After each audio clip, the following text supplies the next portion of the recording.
Liton Das Bangladesh cricket দলের খুবই গুরুত্বপূর্ণ একজন সদস্য এবং সামনেই যেহেতু টি-20 বিশ্বকাপের আগে আসলে বিশ্বকাপে যদি আপনাকে ভালো করতে হয় তাহলে পারে উদ্বোধনী জুটি বা যারা ওপেনার থাকবেন তাদের কিন্তু খুব ভাইটাল একটা রোল প্লে করতে হবে।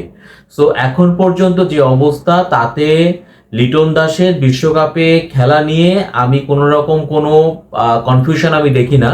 আমার মনে হয় যে লিটন এখন পর্যন্ত অটো চয়েস। তবে এখানে কিন্তু কিছু বা তবে যদি কিন্তু ব্যাপার আছে, কারণ বিশ্বকাপের আগে বাংলাদেশ দল যে প্রস্তুতি নিবে তার মধ্যে কিন্তু জিম্বাবুয়ে সিরিজটা অন্যতম।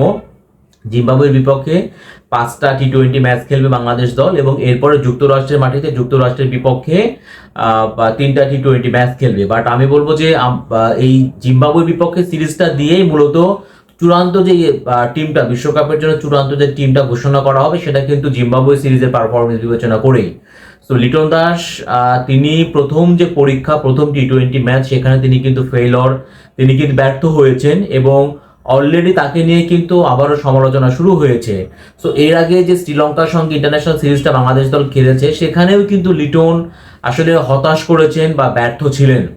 সো যদি কোনো খেলোয়াড় একের পর এক ইন্টারন্যাশনাল সিরিজে ব্যর্থ হন, অফ ফর্মে থাকেন, তাহলে পারে তার কিন্তু সত্যি কথা বলতে বিশ্বকাপের মতো মঞ্চে তাকে দলে রাখা হবে কিনা বা তিনি দলে থাকবেন কিনা সেটাই কিন্তু বড় প্রশ্ন। এবং আরো একটা গুরুত্বপূর্ণ যে বিষয় সেটা হচ্ছে এখন কিন্তু এমন না যে বাংলাদেশ দলে শুধুমাত্র মানে লিটন দাস ছাড়া আর অন্য কোনো বিকল্প ওপেনার নেই, এরকমটা ভাবারও কিন্তু কোনো সুযোগ নেই। কারণ আমি তো এখন ওপেনিং পজিশনে অন্তত লিটন দাসকে ছাড়া আরো 3জনকে আমি দেখছি এবং তাদের মধ্যে অন্যতম একজন সৌম্য সরকার, দ্বিতীয় জন হচ্ছে তানজিদ তামিম এবং তারপরে বলবো পারভেজ ইমনের কথা।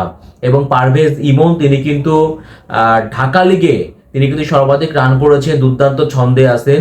বাট ওপেনিং যে পজিশনটা যেহেতু টিম ম্যানেজমেন্টের এখনো আসলে পছন্দ লিটন দাসকে, সো লিটন দাসের সঙ্গে তানজিদ তামিম অথবা সৌম্য সরকার যে কোনো একজনের ওপেনিং করার সম্ভাবনাই কিন্তু এখন পর্যন্ত বেশি থাকবে। বাট লিটন প্রথম পরীক্ষায় আজকে তিনি ফেলার হয়েছেন, আরো একবার হতাশ করেছেন।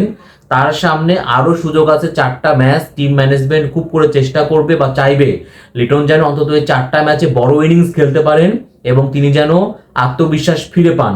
বাট লিটন যদি নিজেই তিনি তার উইকেটটা কতটা গুরুত্বপূর্ণ যদি তিনি সেই জিনিসটা অনুধাবন করতে না পারেন এবং টানা যদি তিনি ব্যর্থ হন, একের পর এক যদি তিনি হতাশ করেন, তাহলে পারে তার কিন্তু 24 টি-20 বিশ্বকাপের দলে থাকার কোনো সম্ভাবনা থাকবে না, তিনি কিন্তু সেইখান থেকে বাদ পড়বেন। সো এখন লিটনকেই সিদ্ধান্ত নিতে হবে বা লিটনকেই কিন্তু ভাবতে হবে তার ল্যাকিংসগুলো কোথায়, তার সমস্যাগুলো কোথায় এবং এটা নিয়ে কোচদের সঙ্গে কাজ করতে হবে। এবং পরের যে 4টা ম্যাচ আছে আমি জানি না সবগুলো ম্যাচে লিটনকে ওপেনিং করানো হবে কিনা, হয়তো পরের 2টা ম্যাচে লিটন চান্স পাবেন। যদি লিটন এই 2টা ম্যাচে পারফর্ম করতে না পারেন তাহলে ধরে রাখেন আমি শিওর লিটন দাস বিশ্বকাপ দলে থাকবেন না, বিশ্বকাপ থেকে বাদ পড়বেন।